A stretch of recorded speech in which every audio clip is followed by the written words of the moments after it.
नमस्कार दोस्तों, स्वागत है आपका विश्वजीत रिसर्च सेंटर में। भारत एमआरएफए टेंडर के तहत 114 फाइटर जेट्स खरीदने वाले हैं।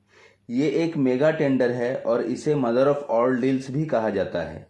इंडियन एयरफोर्स इस डील के लिए $20 बिलियन से ज़्यादा खर्चा करने वाली है और ये अमाउंट इतना ज़्यादा है कि जो भी देश एयरक्राफ्ट बनाते हैं वो इस टेंडर को हासिल करना चाहते हैं। अभी तक तो इस डील में फ्रांस ही लीड कर रहा है अपने राफेल के साथ। इस डील में अमेरिका, रशिया, स्वीडन और बहुत सारी यूरोपियन कंट्रीज़ ने भी पार्टिसिपेट किया है और वो किसी भी हाल में हर कंट्री ये चाहता है कि ये डील उसको मिल जाए। 30 नवंबर 2023 को जो डिफेंस एक्विजिशन काउंसिल की जो मीटिंग हुई थी, वहाँ पे इस रिपोर्ट जो सामने आ रही है वहाँ पे इस मीटिंग के बाद वो एमआरएफए टेंडर पर क्वेश्चन रेज कर रही है। इस डिफेंस एक्विजिशन मीटिंग में $2.3 ट्रिलियन यानी 2,23,000 करोड़ का डिफेंस प्रोक्यूरमेंट को अप्रूवल दिया गया। इस मीटिंग में 97 तेजस मार्क 1A का एडिशनल अप्रूवल भी दिया गया। वहीं 156 प्रचंड लाइट कॉम्बैट हेलीकॉप्टर जो है इनके परचेज को भी दिया गया और सुखोई 30 को अपग्रेड करने की भी अनुमति दे दी गई।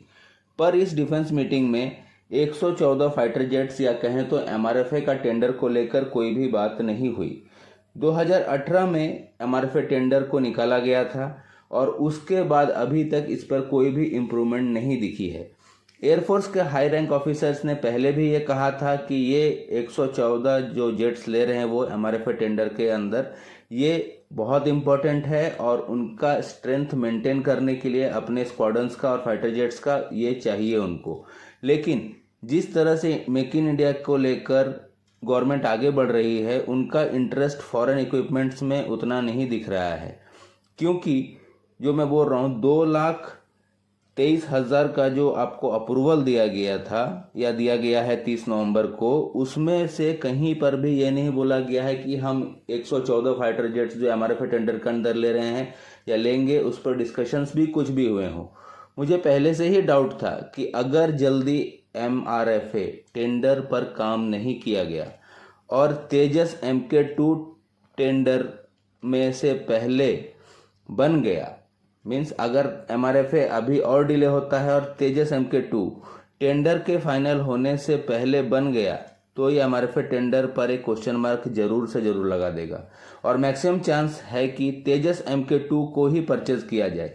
मैं ये क्यों बोल रहा हूँ, जैसे 97 तेजस मार्क 1A को एडिशनल ऑर्डर्स के जिस रफ्तार में बढ़ाया गया, इस एडिशनल ऑर्डर को 97 तेजस का, वो देखने लायक था और ऐसा लगने लगा है कि एयरफोर्स के स्ट्रेंथ गैप को फिल करने के लिए इंडिजिनस फाइटर जेट्स ही लिए जाएंगे। तेजस MK1 और MK2 को लेकर जिस स्पीड से काम किया जा रहा है, ऐसा लगता है कि फ्यूचर में तेजस MK1, तेजस MK1A के साथ साथ तेजस MK2 को भी बड़ी संख्या में इंडियन एयरफोर्स में इंडक्ट किया जाएगा।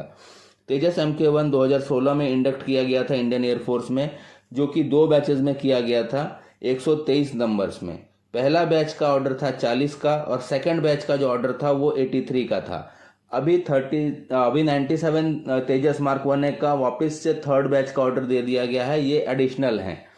तेजस MK2 का प्रोटोटाइप 2024 के एंड में रोल आउट हो जाएगा और 2025 में तेजस MK2 जो है ये अपना पहला फ्लाइट करेगा। इनिशियल रिपोर्ट्स की माने तो इंडियन एयरफोर्स ने ये बोला है कि हम 6 स्क्वाड्रन तेजस MK2 के लेंगे, जो कि संख्या में होते हैं 120 फाइटर जेट्स, और ये 200 तक भी जा सकते हैं एज पर रिक्वायरमेंट। जिस तरीके से तेजस MK2 को लेकर प्लान बनाया जा रहा है, 2030 से पहले इनको प्रोडक्शन में उतार दिया जाएगा। वहीं एमआरएफए टेंडर को देखें तो भारत की जो गवर्नमेंट है और Indian air force make in India के तहत लेना चाहती है और टेक्नोलॉजी ट्रांसफ़र के साथ लेना चाहती है। इसमें फॉरेन मैन्युफैक्चर को एक भारत में पहली बात तो प्रोडक्शन प्लांट बनाना पड़ेगा, साथ ही साथ अभी भी प्राइस नेगोशिएशंस और टेक्निकल ट्रायल्स बहुत सारे बाकी हैं और इसमें समय लगता है इन सब चीज़ों में, नेगोशिएशंस में और टेक्निकल ट्रायल्स में।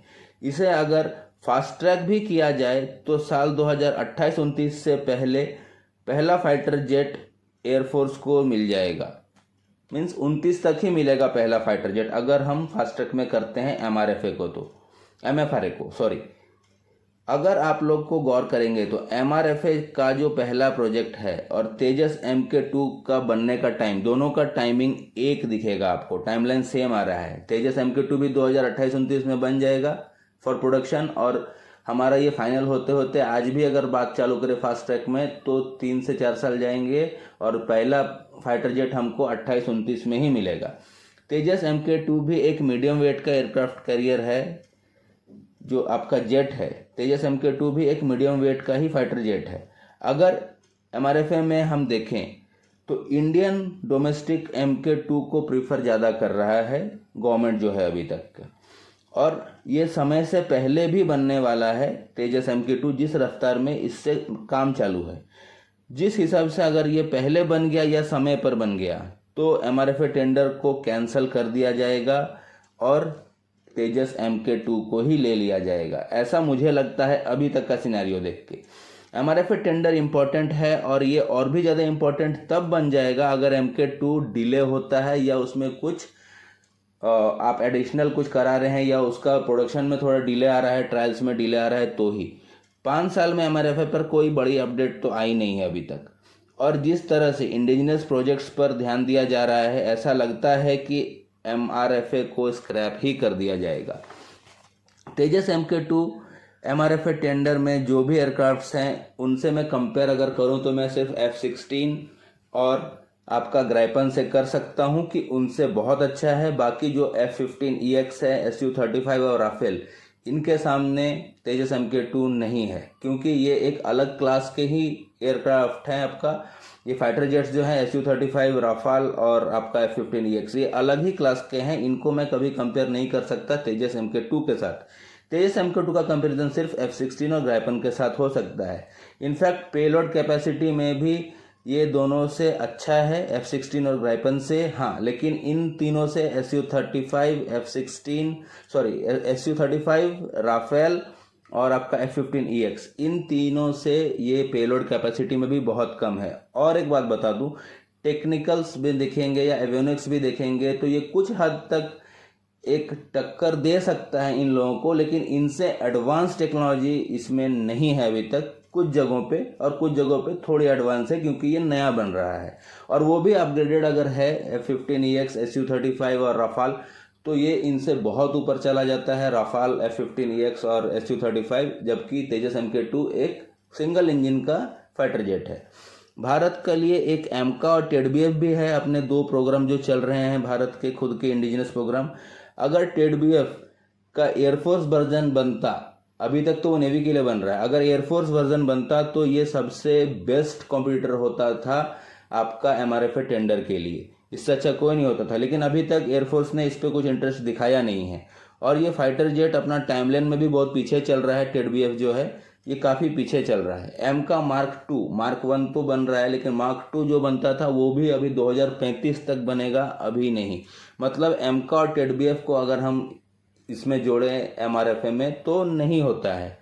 अभी देखें, अगर तेजस MK2 का आप अगर देखें क्वालिटीज़ क्या है, तो ये सिंगल पायलट का भी है, और इसमें एक्सपोर्ट वर्जन जो है इसका वो ट्विन सीटर बनाया जा रहा है। इसका लेंथ है 48.1 फीट, विंग स्पैन है इसका 27.11 फीट, हाइट है इसका 16 फीट, एम्प्टी वेट है इसका 7,850 किलो का, ग्रॉस वेट है इसका 11,800 किलो का, टेक ऑफ वेट है इसका 17,500 किलो का, फ्यूल कैपेसिटी इसका 3,400 किलो का इंटरनल है, और फ्यूल कैपेसिटी एक्सटर्नल है वो भी 3,500 किलो का है।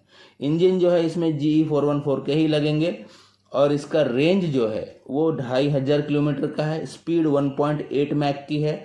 कॉम्बैट रेंज जो है इसकी ये 1500 का है, 1500 आपका किलोमीटर्स का है, और फेरी रेंज इसका 3500 किलोमीटर का है। सर्विस सीलिंग ये 57,000 फीट ऊपर तक जा सकता है। इसमें 13 हार्ड पॉइंट्स हैं वेपन्स कैरी करने के लिए। अगर देखें, इसमें एयर टू एयर में माइका लगेगा, एसराम लगेगा, NGCC लगेगा और मीटियोर लगेगा। एयर टू सरफेस मिसाइल में ब्रह्मोस NG लगेगा, स्ट्रॉम शैडो लगेगा। एंटी रेडिएशन मिसाइल में रुद्रम 1, 2 और 3 लगाए जाएंगे, और बॉम्ब में स्पाइस बॉम्ब, 100 और ग्लाइड बॉम्ब जो DRDO ने सब बनाया है ये सब लगेंगे। देखते हैं आगे क्या होता है। मेरे हिसाब से राफेल से अच्छा कोई नहीं है अभी तक के डेट में। हमको लोगों को ये सोचना पड़ेगा कि हम सिर्फ इंडिजिनस पे नहीं देखें, जो क्वालिटीज़ हैं राफेल की वो तेजस MQ2 कभी मैच नहीं कर सकता है। इसके लिए मेरा तो ये मानना है कि राफेल के साथ 114 फाइटर जेट्स में जाना चाहिए। हाँ, इंडिजिनस को भी छोड़ना नहीं चाहिए, उसे भी आप लें, क्योंकि हमारे बहुत सारे प्लेन्स रिटायर भी होंगे। MiG-21 रिटायर हो चुके हैं, MiG-29 रिटायर होंगे, तो इन सब जगहों को आप फिल करो ना। जगुआर रिटायर होंगे, इन सब को आप MQ2 से फिल करो। लेकिन 114 फाइटर जेट्स जो हमको एक डोमिनेंस देगा अपने एरिया में, वो राफेल या F-15EX से ही दे सकता है, या फिर Su-35, जो आपको अच्छा लगे। लेकिन MK2 से वो डोमिनेंस नहीं आ पाएगा। आपको क्या लगता है? आप लोग जरूर बताएं कि आप लोगों को क्या लगता है, तेजस MK2 लेना चाहिए या दूसरे फाइटर जेट्स के साथ भारत को जाना चाहिए? ये कमेंट में जरूर बताएं। अभी तक के लिए तो इतना ही, मिलता हूं नेक्स्ट वीडियो में, तब तक के लिए जय हिंद, वंदे मातरम।